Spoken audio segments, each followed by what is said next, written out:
Hey, I got a question for you. When somebody comes up to you and says, hey, can I give you some feedback? What's your first reaction? Is it panic, or do you get all defensive?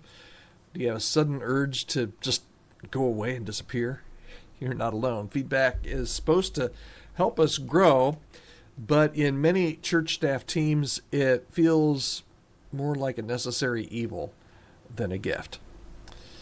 But what if feedback wasn't quite so terrifying? That's what we're going to talk about today on the Healthy Church Staff Podcast. I'm your host, Todd Rhodes, one of the co-founders over at chemistrystaffing.com. And today we're talking about how to build a culture of feedback in your church, particularly your church staff team, that actually helps your staff to thrive.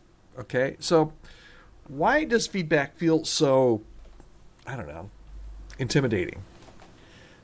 If you're like me, and I sometimes have a hard time taking feedback, okay? I equate feedback with criticism. And too often we only give feedback when something's wrong, and that's a problem. If feedback only shows up when there's an issue or something's wrong, people learn to fear it. Sometimes we're afraid of hurting people's feelings. And because ministry is so relational and we don't want to damage those relationships, we tend to hold back. Or if we're on the receiving end, we tend to want to run away. Truth is, though, avoiding feedback doesn't help people. It just keeps them from growing. Now, we've all had a bad experience. I've had a bad experience. Maybe someone gave you feedback that felt more like an attack. Or maybe you've tried to give feedback before. You wanted to be really positive. You tried your best to get the wording just right, and it totally backfired. How do we make feedback healthy and normal and even encouraging, an encouraging part of our team culture? I want to give you 3 different thoughts and ideas today about how you can make feedback more positive and actually have this be a part of your culture on your team. And the first step is really important. You need to start with encouragement. If the only time you give feedback is when something's wrong, your team is going to just naturally brace themselves whenever you say, hey, can I give you some feedback on that? So make it a habit to share positive feedback regularly. And don't make it so formal that, hey, can we go grab some coffee? I have some feedback for you. No, you don't do that. You just give some positive, hey, that message you gave this morning, that was awesome. Or you hit it out of the park yesterday when you did this. That's feedback, but you're not saying, hey, can I give you some feedback? Okay. So make it a habit to share some positive things, some positive feedback, okay, regularly.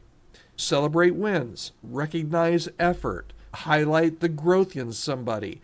When encouragement is the norm in your church and on your staff team, people won't automatically assume that feedback is just going to mean I've got some more bad news for you. Okay.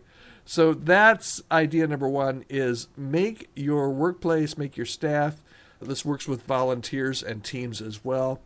Make sure that you start with encouragement. And for some people, maybe we've all met people that are just absolutely natural at encouragement. Matter of fact, they almost go overboard with encouragement. And then we've met people too. Maybe there's somebody on your team that they don't give compliments.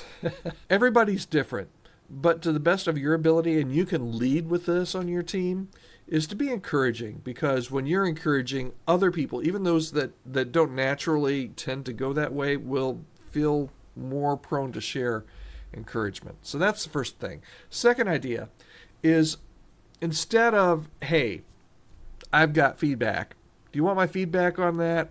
Or can you give me feedback on that? Instead of isolating that conversation to we're going to have feedback now moment in time, make feedback more of an ongoing conversation. It shouldn't be a once a year thing.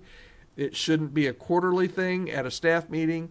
It shouldn't be a, hey, we just did our service and we need to have our feedback meeting. Okay. There's times where it can be built into a meeting like that.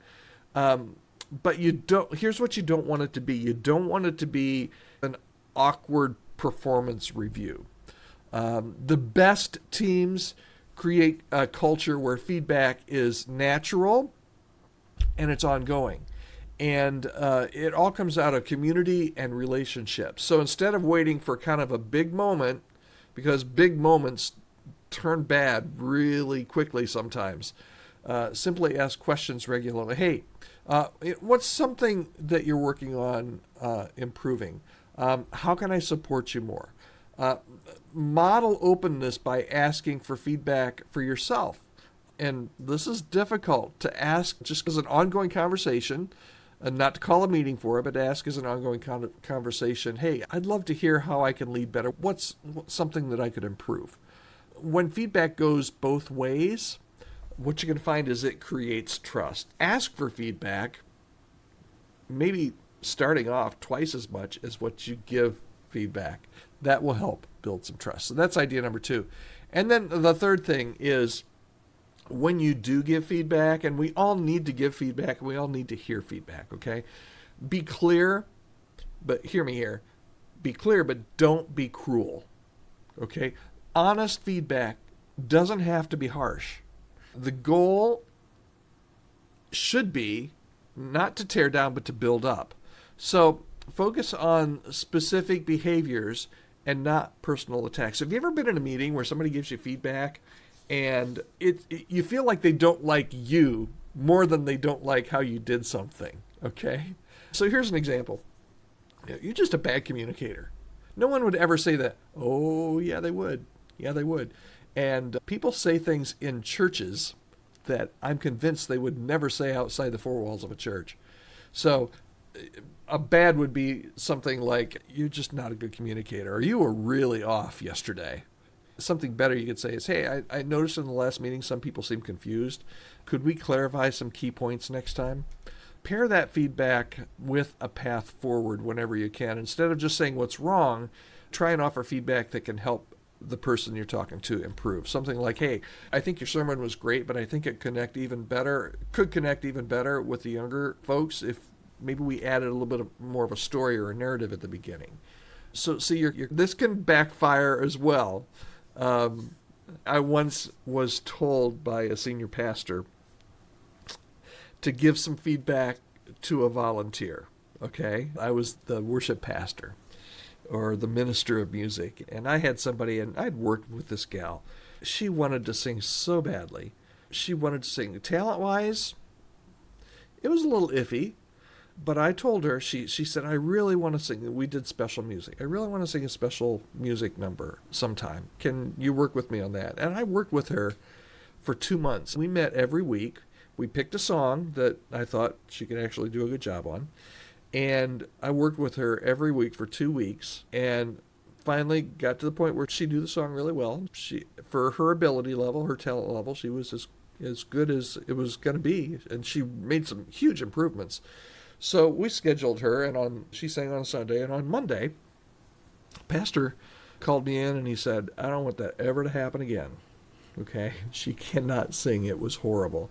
And he wasn't the worship guy. He wasn't musically gifted necessarily. And I thought, okay, I get it, but he didn't know the rest of the story. And I'm making a long story even longer here. But anyway, I was tasked with going and giving feedback to this person who just had a heart of gold, really wanted to serve, but I needed to go and give her some feedback. And I tried, and it totally backfired, because she knew exactly what I was saying, even though I wasn't saying it. Okay? The way I chose to do it in my younger self, and I don't know how I would do it differently now, but I tried to be positive. I tried to take my own advice here and be positive rather than just saying, you really suck as a singer, which I didn't believe either. But I said, you're very talented. I admire your passion for Jesus, but I think maybe there are just some other areas in church ministry that maybe you could excel at better than singing. And she immediately heard, what did she immediately hear? She immediately heard, you suck as a singer. And that was really the feedback that I was giving. I said something, but she heard something else. Even with your best intentions, sometimes that feedback can explode, and a lot of it has to do with the relationship that you share with the person. But here's your challenge for today, because this is tough stuff. And part of the reason that backfired so badly is because I called a meeting to give that feedback. Okay? So this person automatically came into the meeting expecting some major feedback, and that person got major feedback, and it didn't go well. It didn't go well. Here's your challenge for today when it comes to feedback. And don't shy away from feedback because of that story I just gave you. I'm just trying to give you advice on how to give better feedback. One team member, okay? Pick one team member and let's start here. Give them some genuine, positive feedback today. Not in a meeting. Maybe you meet them in the hallway and say, hey, I saw what you did there, and that was awesome. That's it. Your task is done for the day. Well, I've got a second task here for you, actually. The second is ask one trusted person, okay, for feedback about your leadership. Maybe it's somebody on your staff. Maybe it's a team member. Maybe it's a volunteer. Just ask a simple question. Hey, you know me. You've watched my work. What's something you think I could do better? Give me an idea for how I can be better this week than what I was last week. Give me some practical tips on how I could make my message better or how I could do this better. If you do this regularly and make feedback this normal and welcome part of your team culture, it is going to make a difference. I would love to hear. You can leave a comment wherever you're listening to this podcast, or you can send me an email, podcast@chemistrystaffing.com. I would love to hear how you've dealt with feedback and how you've determined to take that feedback that you receive well, and how you've determined to give feedback and how you've determined to accept feedback. I would love to hear your story, and maybe you've got a story like I shared. That story happened probably 30 years ago, but it still reminded me of how things can go haywire in this area of feedback. Maybe it's funny now, but it wasn't funny at the time, a story you'd like to share. Hit me up, podcast@chemistrystaffing.com, or leave a comment. All right, thanks so much for joining me today. We will be here back tomorrow on the Healthy Church Staff Podcast. Thanks so much for listening.